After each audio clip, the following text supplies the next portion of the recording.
అందరికీ నమస్కారం అండి. ఇది వరి పొలంలో వేసినటువంటి ఆవ పంట. ఇందులో అంతర పంటగా ఉలవలు ఉన్నాయి చూడండి. ఉలవ పంట సాధారణంగా మనము వరి పొలాలలో అపరాలు ఎలాగైతే జల్లుకుంటామో అలా జల్లుకునేటప్పుడు ఆవని అదేవిధంగా ఈ అపరాలను కలిపి ఇలా జల్లుకున్నాను చూడండి. ఇంకా నా వరి పంట ఇంకా హార్వెస్ట్ అవ్వలేదు, నూర్పు అవ్వలేదు. ఇది పువ్వు చూడండి, ఇప్పుడే కాపు స్టార్ట్ అయింది.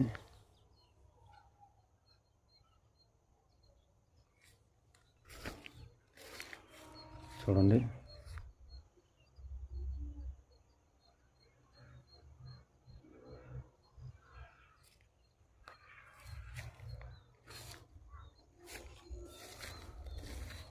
ఇదంతా వరిలో వేసినటువంటి ఆవ పంట.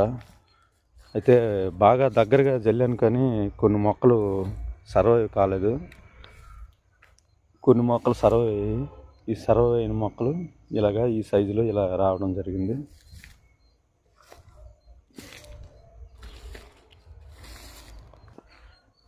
ఇది చూడండి ఒకసారి. ఇది కూడా ఇంకో ఫీల్డ్లో లైన్ డోర్స్లో వేసాము. కాలిబాటలు ఏవైతే ఉన్నాయో కాలిబాటలో ఆవ జల్లడం జరిగింది. మిగతా దాంట్లో శనగ, ఎర్ర శనగ, అదే కొమ్ము శనగ అంటారు. ఇదిగోండి శనగ, అదేవిధంగా ఉలవలు. ఇందులో మొత్తంగా ఒక 3 రకాల పంటలు వేయడం జరిగింది. శనగ అనేది కొంచెం పదును చాలకపోవడం వలన కొంచెం మొలక శాతం తగ్గింది. శనగ ఇప్పుడే కాపు స్టార్ట్ అయింది. చూడండి, చిన్న కాయలు 2 వచ్చాయి ఈ మొక్కకు. ఇది ఇక్కడ కూడా అదేవిధంగా ప్రతి లైన్ డోర్కి ఇలాగా ఆవ జల్లుకున్నాను. ఇలా జల్లుకోవడం వల్ల ఈ అపరాలకి తెగులు రాకుండా ఉంటుందని కొంతమంది అనుభవజ్ఞులైనటువంటి రైతులు చెప్పడం వలన ఇది జల్లడం జరిగింది.